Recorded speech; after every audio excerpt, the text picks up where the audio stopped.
Please welcome Vice President of Supplier Business Development for RNDC, Marc Sachs. Yeah.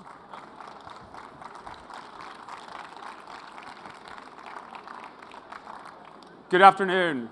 Welcome to the Wholesaler Power Hour with stories through the generations.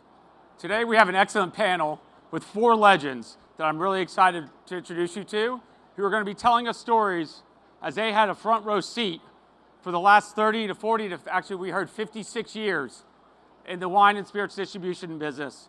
They watched it evolve, they helped it evolve, and they've helped made all the changes that you see and that you know as today, the 3-tier system. So let's go ahead and meet our panelists. First is Bobby Harmelin. Bobby is a 3rd-generation family member. He's Executive Vice President of Allied Beverage Group. Thank you, sir. His grandfather and uncle started the business in 1934. Or before. Welcome. Our next panelist is the CEO of Moon Distributing in Arkansas, Mr. Stan Hastings. Come on up, Stan. I'll give him this one. Okay. Yep. Very good. Stan's also multi-generation family business, started in Little Rock back in the 30s as well. Next we have... Or before as well. I think we're seeing a trend here, right? Next is one of the founding partners of Breakthru Beverage Group. He is also the co-chairman of Breakthru today. His name, Charlie Merinoff. Please come on up.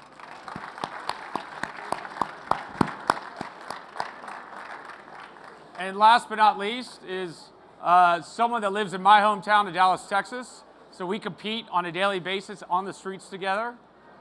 He's been president of the Glazer family business since 1996. He's also executive vice chairman of Southern Glazers today. Please welcome Bennett Glazer. Thank you. Come on in. Seat, young man. I'm over here. Yep. Come on in. Have a seat, guys. So, with all these years in the business together, it's quite a panel, first of all. I'm excited to be here, and I'm actually honored to be the moderator today. There's no doubt, we'll start with Bennett, you've learned many lessons through the years. I'd like to hear a story about one of the lessons, one of the most impactful lessons that you've learned, and maybe about the mentor who taught you that lesson. Okay. First of all, Marc Sachs, I grew up with his father-in-law, Alan Dreeben, and Alan Dreeben and his brother-in-law, Ed Block Jr., started Block Distributing, and Glazer's was their direct competitor when I started in the industry. So I grew up with your father-in-law, and then I do have to start this off with a story, because if it wasn't for me, you may not even be in this industry. I know this story. You know the story. I know the story. And I'll share the story with y'all real quick. So my father, I was 18 when I started the University of Texas, and my father was the CEO of Glazer's, and we were a statewide distributor in 4 states out of Texas. Our competition in San Antonio was Block Distributing, and a guy named Ed Block Sr. was the CEO. And he and my dad were good friends, even though they were competitors. Ed Block had a daughter named Barbara, who was exactly my age, and she attended the University of Texas. And I attended the University of Texas, and our 2 fathers decided to match us up on a date. And so Barbara Block and I, we were both 18. We had a date my freshman year. And fortunate enough, she realized that she wasn't interested in another freshman boy. She was interested in the older guys. And the older guy that she was interested in is a guy named Alan Dreeben, who was 2 years older than me. And so she had no interest in me. But if she had had interest in me and I had had interest in her and something happened, you wouldn't even be alive. No. Well, I'd be alive. I just probably wouldn't be in this chair. So it turns out that she and Alan Dreeben, ended up getting married, and they had 3 daughters, and one of the daughters is married to Marc Sachs. So anyway. Makes me wonder what Wayne would be doing. Right. But anyway, getting back to your question, who was the guy that was kind of a mentor in my career? I'm going to start back to when I started in the industry. I was 22 years old, just out of the University of Texas, and I went into a family business with alcohol. And at the time, the icon of the industry was Seagram Distillers. And there was a guy named Sam Brofman that started Seagram Distillers, and it was the most powerful supplier in the industry. And I was enamored with Sam Brofman. And I read every book that was ever, printed about Sam Brofman. I knew my son today is named Sam. But the fact is that Sam Brofman was such an icon in the industry, and I read everything there was about it, and I thought that someday I want to sell his brands. And of course, as it worked out, we're selling a lot of the old Seagram brands.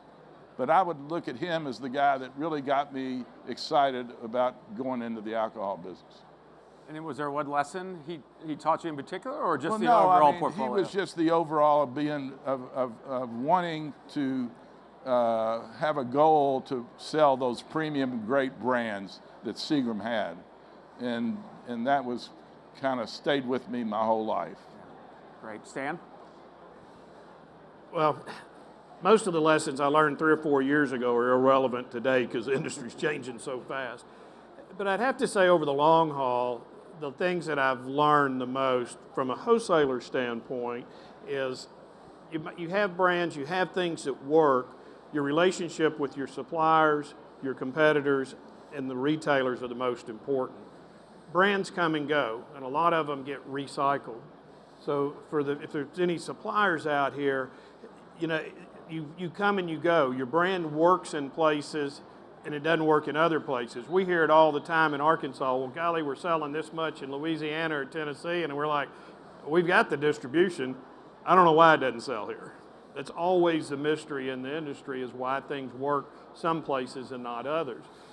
When it comes to our competition, I've seen it in my lifetime, the number of wholesalers in this country shrink by about 2/3, well over half, starting in the 80s with some consolidation, then on through the 90s, and now there's proliferation of the small wholesalers. The small wholesalers, we need you. In our state, Bennett's company is our competition. We split the majority of the industry, but we can't sell everything. So there's always room for the small wholesalers. And quite frankly, you can do things that we can't in a lot of cases. But our job as wholesalers is to have relationships above us and below us in the 2 tiers, build brands, build relationships, and make sure the consumer has what they want when they want it. Okay. Charlie, you told me a great story about your dad a few minutes before we started. I don't know if that is what you had in mind for your answer, but I'd love to hear who was your mentor and a lesson you learned. Yeah, my father was amazing, and I think the advantage of 3 generations, me being the 3rd, are the lessons that are handed down. And they don't teach you the business, but they do calibrate your moral compass. So my grandfather had 3 great sayings. My favorite one was that if 2 people always agree, one isn't needed. So he liked diversity of thought. He didn't want yes people. The second one that I love also is the grave you dig for others is the one you fall in yourself. Don't worry about the jerks of the world, the people who wrong you. Ignore them. They will take care of themselves. And then one of my other favorites is, if 5 people tell you you're drunk, you might not be, but you should sit down and shut up. And it means that listen to your team. They might not be right, but you should listen to them. My father was an amazing leader.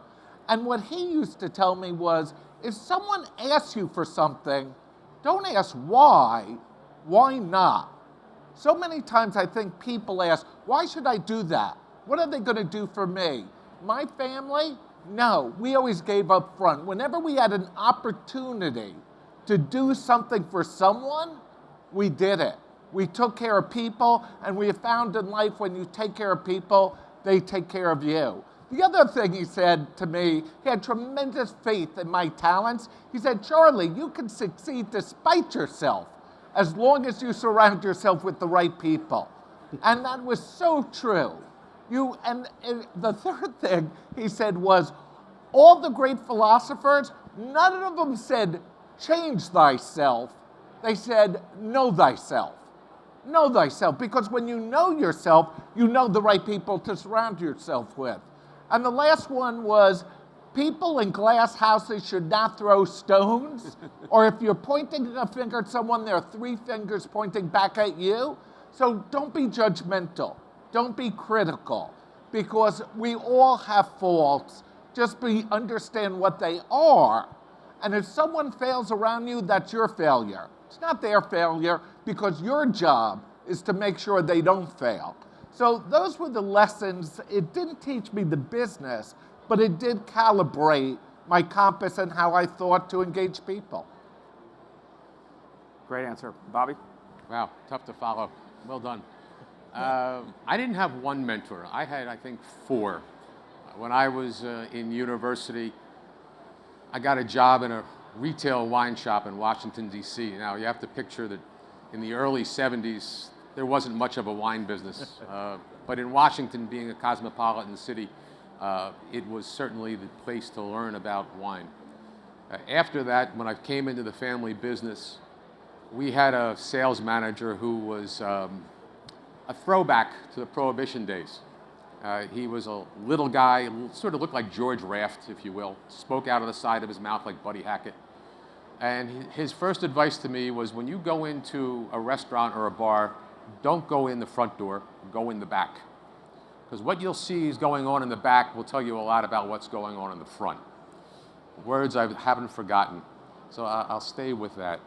After that, there was a casino food and beverage director by the name of Paul Paté. He ran Golden Nugget in Atlantic City. And Paul probably taught me more about the workings of a property like this than anywhere else, and that filtered down even further to almost any on-premise operation that you can find.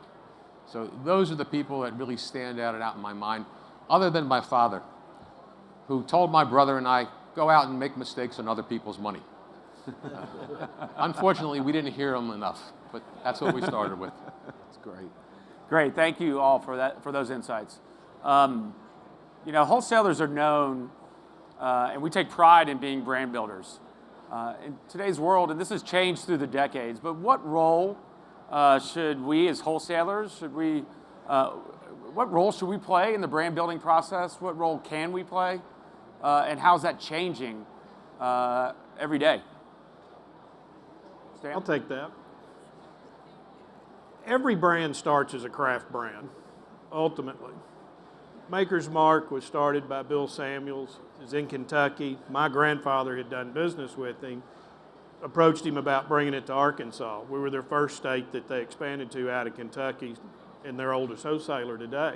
But it was craft. You don't think of it today as being that way. Tom Bullitt pulled up at our office and was literally selling a little square bottle of bourbon out of the trunk of his car. And look what Bullitt is today. It all starts small, and you've got to build it from there. Some things work, some things don't. But you have to, as a wholesaler, that's our job, is to be that brand builder, to get it out in the market, to get it into distribution. But the wholesaler and the supplier both have to be on the same page about what's realistic and who is the market for it. And we miss that a lot. There's a lot of times where we both, the supplier and the wholesaler, feel that this product's going to go to the female audience, and it doesn't turn out to be that way. Or an ethnic market of some type, and it doesn't turn out that way. It ends up growing in other markets. We're the feet on the street, the eyes in the accounts, and we have to relay that information back to the supplier and adjust from whether it's POS they're putting out, their social media. You're always trying to figure out what the market is. And the wholesaler is who is the eyes and the feet to make that happen for brands. You know, in many ways, the world has evolved, but selling, I don't think, has evolved as much as we think. You know, our sales forces are worried about B2B and will that disenfranchise them? And I'm telling my sales force, this is the golden age of selling. Because what suppliers and wholesalers are doing, we used to serve information in a teacup to our customers. We've now built a fire hose downloading all this information. The suppliers are, brand companies are, a retailer can buy any place out of the world, go online. They can't absorb any of this information. So it is the role of the salesperson, knowing the account, knowing the marketplace, to go through all of the options there are, help them select those brands, and then bring them to life in his store. And what is bringing it to life? Training the people on the floor, in the account, showing them how to use it, merchandising it, but now you're not just merchandising the floor and the shelf, it's helping them write the newsletter, getting the content, getting it on the website, doing the in-store tastings. So I don't think the sales force is going to be displaced at all unless you were an order taker. Now, there were people who survived by being incredible service salespeople whose accounts loved them because they got the orders in, they picked up the breakage, they did all those things that ingratiated them to the account, and all of those things are being automated. So if you're a great sales service person, you really need to calibrate. If you know how to look at brands, bring them to life, tell those stories, merchandise them, both online, offline, in the stores, do the educating, you're going to have a wonderful career. One of the things that I say, and people in the wine business, do not be offended, I tell them, I sell grape juice from $2.99 a bottle to $5,000 a bottle. There is a qualitative difference, but it ain't $4,970. It is the stories we tell. And when we tell those stories correctly, we can create tremendous value for those brands. Bobby? Wow. Brand building. When I was a kid growing up in this business, I think the mantra was brands are built on premise. You start on premise, stay on premise, continue to hammer on premise. Over time, I think that's changed, whether it's been the age of information, as Charlie was pointing out, or just the general flow and, in my opinion, the shelf life of brands, which has consolidated and condensed over time. Certainly, the internet and everything that comes with that kind of information has changed it. Also, I think the proliferation of chain accounts, whether they be on-premise or off-premise, has a lot to do with the establishment and well-being of brands as they come to the marketplace. But bottom line is, the man said it, you build brands with your people, with a concerted effort, with strength, with knowledge. And as my original mentor that I mentioned about going in the back door to see what a restaurant looks like, simple statement, long before Andy Granatelli, if you remember Andy Granatelli, used to say STP. Well, STP meant for me, see the people. You have to go out and see your customers. You can't phone it in. You can't email it in. You have to make sure that you see the accounts. And that's how, in my opinion, brands are built today. That's great advice. Bennett? When you bring up brand building, the first brand that comes to mind would be a brand that strives to be successful. And the first brand that comes to my mind is a brand called Tito's. And I think everybody here in the room has heard of Tito's. and it's an interesting story because he started with absolutely nothing, and he had no investors, and he had no one that believed in him. And this goes back to 1997, and he built a distillery in Texas and couldn't get a distributor. He went to his family's distributor, Block Distributing, and they turned him down. And he went to Glazer's, we turned him down. And he found a guy down in Houston that just was a broker that would clear it for him. And he basically had no investors, bought some real estate and owner financed it and built a distillery. And then eventually we ended up taking him back on after everybody else had turned him down twice in 1997. And, but the point about is brand building and brands being successful. I mean, his story, there's hundreds of exhibitors all in this room that would like to have a Tito's. Everybody out here would like to have a Tito's. But what is the reason why Tito's has been successful? You know, the distributor can say, well, we had something to do with it, or his marketing people can say they had something to do with it. Maybe it was whatever he put on that label, or maybe the fact that it was distilled 7 times, or maybe the fact that it was gluten-free. Who knows why? But that particular example of a brand building is what comes to mind. And everybody in this room would like to have a Tito's. And so no one has the answer, because otherwise there'd be thousands of Tito's running around. And so that's just how it all fell into place. And as far as our companies, all of us feel like our organizations are brand builders. We do all of the things necessary to team up with a supplier to make it successful. And so none of us some of them work, some of them don't. And that's been the game for 56 years that I've been in this industry. You know, there's been a lot of success stories and a lot of failures. But you know, our organization does everything we can to do our part in making a brand successful. I closed Pappy Van Winkle out twice before it became a brand. So it happens. Yeah, you never know. You never know. I mean, I remember a story of my father-in-law as well, who turned down a little wine brand with a kangaroo on it. That turned out to be a pretty big brand called Yellowtail. So you can't hit it 100% of the time. And Bennett, I like what you said. I think the more the changes, the more it stays the same from a standpoint. There is no magic bullet on how to build a brand. It's just catching the consumer at the right time with the right product, with the right message. And you're right, we do our part as wholesalers to get it in front of the consumer and really attract the consumer at the last 3 feet and have that last conversation with the consumer. This next question is more for a conversation. According to SIP source data, 2023 was one of the only years that both wine and spirits collectively were down on record.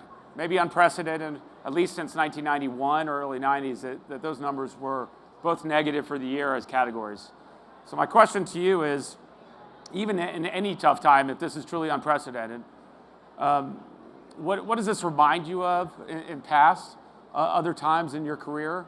And what can both wholesalers and suppliers do in times like this to try to get the most out of their brands and drive growth in a tougher category? Okay, I guess. You know, first of all, we have very short memories. You have to remember the 2 years before, we saw unprecedented growth during COVID. And I used to joke around, I said, this was not good for the country, but all you guys are drinking way too much. And I think what we're seeing a little bit is a recalibration of people who saw their lifestyle staying home, drinking earlier, drinking better, not spending money. And I think there's a little whiplash we're experiencing. Dry January, this, and so forth. So I don't know if this is the trend or is it an anomaly. But I think we should always prepare for the worst. And I came in the business in 1980. That was the last good year for spirits. Spirits declined 25% from 1980 to 1990. And my first 3 years I was in the warehouse, I swear I had nothing to do with it, but my father blamed me for the demise of the industry. What it meant, though, was it became a share war. It wasn't we had this wonderful tide raising all boats. It was the brands really battled, And it was tough. It was a tough business. And the question is, did you tell the right stories? Did you build value as the industry declined and got share? Or did you discount, destroy value, lose brand identity? So it'll be interesting in these if they are tough times. And we're looking at changes in category. I mean, 5 years ago, ready to drink, RTDs? I didn't know what RTD was. And now look at that category. So I think we need to continue to evolve, make sure we're relevant, be prepared to make sure that we get our messaging right, that we're building brand value, because if the world is recalibrating, it will be more difficult. It will be about telling that better story. Hopefully this is an anomaly and things will get recalibrated, but we need to prepare that it could be a longer, little tougher period. I'm sorry, did you say it was 25% down from 1980 to 1990? Yeah, it was brutal. That is brutal. That was brutal. Well, first thing I have to say is, look on the DS here, and with the exception of Marc, the four of us have 200 years worth of industry experience, and we don't know squat. That in my mind, but as relates to what's going to happen in terms of trends, if this is a trend or an anomaly. But I go back to the early 70s in my day, and at that time, American whiskey was dying out. More brands and more distilleries were going out of business. Blended Scotch was the big thing of the day. Brands like Cuddy Sark and J&B were the big movers and shakers. You don't see too much of them today.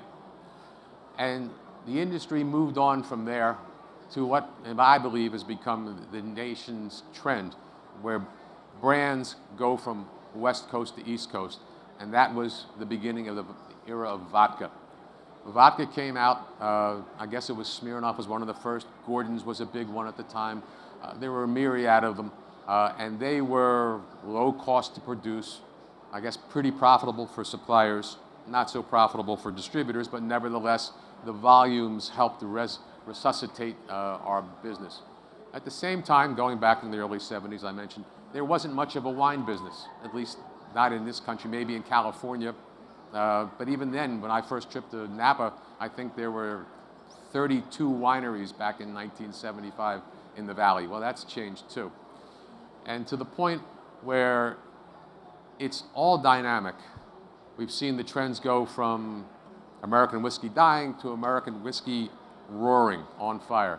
We've seen vodka being low end for the most part, moving up in quality and price point, supportive. And now we've seen tequila. When I was a kid, I was promoting a product called Pancho Villa, and my friends all laughed. There's a picture of a guy in a big sombrero. Well, things have certainly improved since then.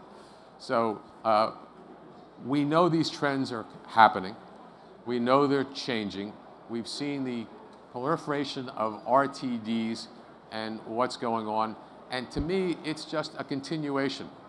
Yeah, consumption may be down, and that may be the new ethos for the younger generation.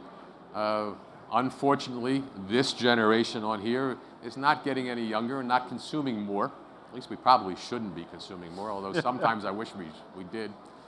So I think it's something that we all have to adapt to. And all the people behind you all are trying to promote what they see as the future. And I will say, one of the quotes that I use most often when I asked about the hub is something that I take from this gentleman over here. He said it many years ago. My warehouse is filled with other people's dreams. And some of those dreams come true. Tito's is probably the perfect example. So I thank you for that. I use it all the time. I don't mind plagiarizing you. Please. One follow-up on that, if you don't mind. We've talked about consumer trends and taste changing. How much do you think of last year was economically based? Fears of recession or interest rates? or inflation in general with the consumer? I think a lot of it was action and reaction. During the 2 COVID years, we couldn't keep high-end product in stock. I don't care if vodka, tequila, bourbon, scotch, and where some of those things take time to manufacture and produce, others can be done pretty quickly. And so there was a rush to fill the void. At the same time, we saw price increase over price increase because people didn't want to leave money on the table. Right. Now the reaction to a great degree is the money's gotten tighter. We saw inflation rear its head. The workforce has now changed and adapted, which goes back to something Charlie mentioned. People were going to work for pre-COVID 5 days a week. Then it was 2, then it was 3, now maybe it's 4, and I don't know. But doesn't seem to be just the change in taste, but also the change in attitude. You know, it's so interesting. As my COVID story, people locked at home. They started drinking earlier. They could drink better because they weren't going out. So the economy, I don't think it's as much as the economy, but for 2 years, people were saving a lot of money because they weren't going out, they weren't spending, they weren't traveling. Then all of a sudden things got back to normal and money got tighter. Everyone said it was the COVID money the government gave out. That was to a group of people, but no, everyone was saving money, being locked in their homes, not going out. So people were splurging, people were drinking more, better, and I think this is a recalibration of that. Inflation has not helped. We're in the lifestyle business, ultimately. We are a lifestyle product like anything else. I think there's a shift in lifestyle spending going on in the country also. Cannabis is viewed as a competition to us, no doubt about that. The products we sell spread out, brand loyalty is not what it used to be in a lot of cases. But when it comes to the lifestyle dollar and us competing for that, it's going to be $5 billion online gambling this year. Where did that money come from? Online porn, even. I mean, you can go through a lot of things that people are spending their money on much easier than they used to. Truth is, Amazon's in competition with us, not necessarily in alcohol, but it's so easy for people to go online now and buy something that they think they might want or need, and it's delivered to their house the next day. All of that is taking money out of other things, and I think we're one of those. I believe the malt industry was down also last year. All 3 categories were down. I agree with what Charlie was saying about coming out of the pandemic and this super high that we had, but we're competing for dollars, and those dollars are being spent in a lot of cases a lot of other ways. The good news is we do have the biggest base of consumers for alcohol we've ever had. Most of my career, my life in this industry, depending on the state you're in, someplace between 11 and about 15% of the population consume 90% of the alcohol. That number now is shifting up to over 20%. More people are consuming, but on average they're consuming less. So for the long haul, I think we're fine. We're going to keep getting more and more consumers consuming on a regular basis, but consuming less. That's not bad. So you're saying if Coca-Cola fights for a share of liquid stomach, that's what they're famous of talking about from a marketing standpoint, we're actually, this industry, we're fighting for just share of entertainment dollars? Entertainment and lifestyle. Entertainment and lifestyle. Yeah, I think there's a lot of the young people. I was around a group of young people this weekend, most of them in their 30s. Every one of them had their phones out, male and female, placing bets on basketball games, what the halftime score is, who's going to be lead. You can bet so many different ways, and it's not that they're placing a lot of money on any one, but they're placing a lot of bets. You know, and that money's got to come from someplace. Makes sense. Bennett? You know, I I really can't answer what y'all are saying, but I'm sitting here looking at this panel, and I want to make an observation. And the experience on this panel goes back 56 years for me. But I knew Charlie Marinoff's father, and he was an icon in this industry, and Herman Merinoff, and most of you have heard of Herman Merinoff. And I look and I see Wayne Chaplin down there, and his father, Harvey Chaplin, was another icon that I grew up with and watched these guys. And then I knew your father-in-law and your uncle, or your father-in-law's brother-in-law, Eddie Block, and Alan Dreeben, who ran RNDC, Block Distributing, which later became RNDC. I see Tom Cole back there, that's part of RNDC, who was a player. And all these family businesses that I recognize, they all started with icons who understood how this industry worked, and it was footprint.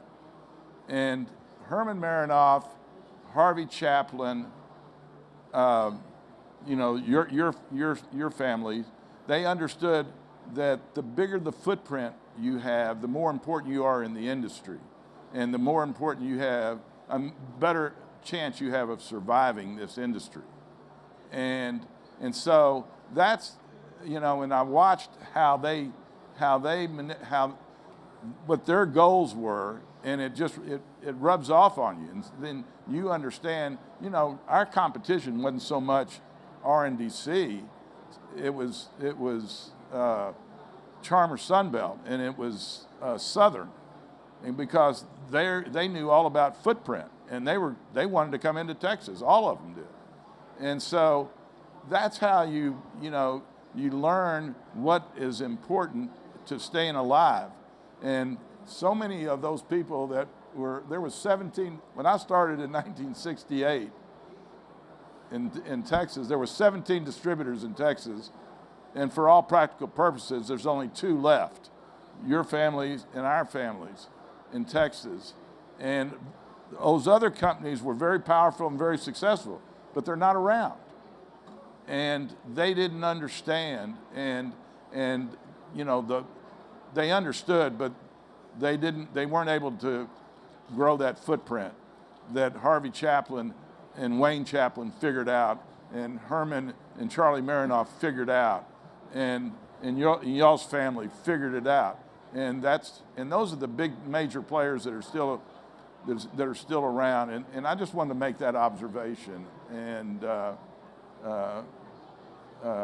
hats off to every one of you and your companies, for surviving 55 or 60 years. You ought to be proud, and every one of y'all should be very proud. Well, that's a good point. It makes me think about the decisions that you make when times aren't as good, when numbers are down or not as strong as we want them to be, that you have to take a long-term view of sustainability and survival as a company. And we may not make the right decision for the next quarter, but we're making the right decision for the long-term life of those brands or those suppliers or for our own company. I did want to follow back up with Bobby, though, on one thing. Do you remember what happened when the spirits started to change back and the trends started to change back? You did mention vodka, but was there anything else that wholesalers at the time did that really helped accelerate the education or the swing back to consumption? No, I really don't think it was anything the wholesalers did at that point. I think it was more of a matter of getting back to what I've always thought about our industry. We sell a lot of perception, meaning that I refer back to one of my mentors used to say, it shows you how old this goes back, John D. Rockefeller would drink XYZ brand, and he would drink it every day. Now, I don't have John D's money, but I can drink that once a month. And therefore, I could feel like John D. Rockefeller for the day. And I think that, coupled with the advertising that took place I'll use Mad Men if you wish, as an example, elevated spirits to a point where people were aspirational. And I think that's what helped it. Yeah, And I'll add. we can't use TV as an example, but there was a lot of print media at that time. I'll add to what happened in the early 80s. Miller Lite was introduced in 1976, I believe it was, 77. Bud Light came a few years later. That started a generational shift, and at the same time, the wine industry took off. They became more friendly to the female drinker. Spirits was the king that got knocked off during that whole time frame. I happened to have worked for Miller Brewing Company from 1980 to 1983. They could not make enough Miller Lite. At that time, Anheuser-Busch in the 70s only had 2 breweries in the country, and they went from 2 to like 8 in about 5 years because of Bud Light. That's another marketing lesson, isn't it? But it that I think will be studied for many years of what happened there. But we fell from grace because the industry didn't market itself well. Generationally, the young people, they wanted Miller Lite, Bud Light, and then wine. Right. And they just ran over us, ran over the spirit side. Okay. We got time. We have about 5 minutes left, so we have time for one more question. So Bennett, 56 years, all of you almost 50 years or more. What has changed the most in the wholesale tier and in the industry in general? I mean, obviously technology is a layup, right? But what have you seen really change the most that's impacted business and brand building? You know, when I first came into the business, it was a relationship business, and it was really based on relationships. And it could be that way because the business was growing every year. I think when we saw that, 10 years of decline, it's still a relationship business, but it has to be grounded in performance. It's not about taking people out to dinner and building a nice relationship. You want to have those nice relationships, but it is now truly about performance driven, that you need to be winning for each other. And the tools have changed, the technology changes, those things will always change, always be dynamic. But before you could get away with a just great fellowship, and now we deal mostly with public companies, the bulk of our business, and all these public companies are performance quarterly driven, and we need to be there to solve their issues and win for them. So I think that's the biggest change. It's not so much the tools, the technology, the selling. It is just a very performance world that we live in, and you got to deliver. I think for me, one of the biggest changes is, quote unquote, the blurring of the lines. We see that almost everywhere you look, whether it's Cannabis Alley, whether it's Mountain Dew selling an alcoholic or a hard product, whether it's our craft breweries and our craft distilleries, or the wineries in your local market wanting to act like restaurants, have parties, getting on-premise consumption. All of these things, not to mention, we're here at Wine and Spirits, an event, and you've got traditional lines where for the longest period of time, the beer distributors were in their lane, wine and spirit guys were in their lane. Now we see the changes in the state of potential changes in Indiana. We also see more and more of our malt brethren picking up wines, picking up spirits, and so I think it's not just in our industry, but the blurring of the lines is taking place across, everywhere you look. And this is a trend we're going to have to deal with and we're going to have to accept, because I don't think that's changing. So I love this question because this is one of my favorite questions to answer. And the thing about Southern Glazers is that impresses me the most is the quality of people that we attract and how qualified these people are. Because I can remember back in the days, the old Glazer days, we couldn't hold on to a good person. You know, our competition would offer them to give them a small pay raise and they were gone. But for whatever reason, our company attracts really, really qualified and really, really quality people. And we compete with Fortune 500 companies, and they want to come to work for our company, and that just blows me away. And it's so fun to be around people that understand all of the nuances that we bring, you know, with the technology and all of the things that I could have never understood when I started as a, you know, on the streets. And so it's so impressive that the type of people that you attract and how qualified they are, and it just, you know, it just makes life so much easier. And I'm sure it applies to y'all's, you know, also same thing. I mean, it's just look at how many people are here, you know, and we got some really, really good people out there. I think the biggest changes I've seen, to elaborate on what Bobby was saying a little bit, 10 years ago even, if you'd have told me that some of the iconic brands in our industry would be producing flavored products and putting it in a bottle, I would have said, you're nuts. Then saying they're going to take an iconic brand, produce a flavored product and put it in a can, I'd have said you'd lost your mind. That blurring of the lines. And again, the brands, when they started that, I was like, you're going to lose your core consumer for this iconic brand because you've done this. I mean, that was the way I thought. I was wrong. There's no doubt. They grew their brands, a lot of them. Not everything's worked, but a lot of it has. The biggest single change, though, is the data today. When wholesalers had data, I think, in front of a lot of suppliers and definitely in front of the retailers.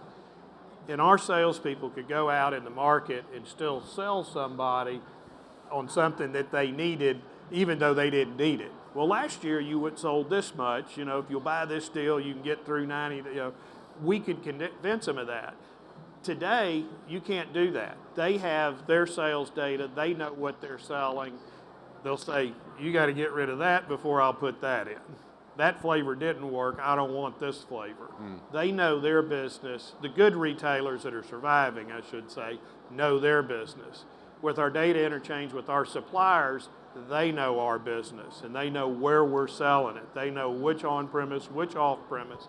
They know everything. Back to what I said earlier, though, about identifying who the core consumer is, that's what we can do better because we have the ability. We know what stores, we know where it's going.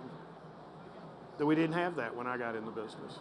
So the data we have, in the instant data too, it's that fast. If it takes any longer than that, you're running behind the game. So. That's right. Well, I just want to thank all of you, you four gentlemen today. Actually, not just for today, this conversation, which I've thoroughly enjoyed, and I've learned from each and every one of you, but over the 20 years, my mere 20 years in the business compared to y'all, I've had chances to have different conversations with you at different times, and I've learned great nuggets of information or great philosophies or strategies that you guys bring into your business on a yearly basis. And so I just want to thank you for being great ambassadors for your companies and just great partners in the overall tier of the wholesale distribution business. So thank you very much. Thank you. Pleasure. Thank you, Marc. Got it. Good job. Thank you. Again, I really job. enjoy your comment. We can go another hour.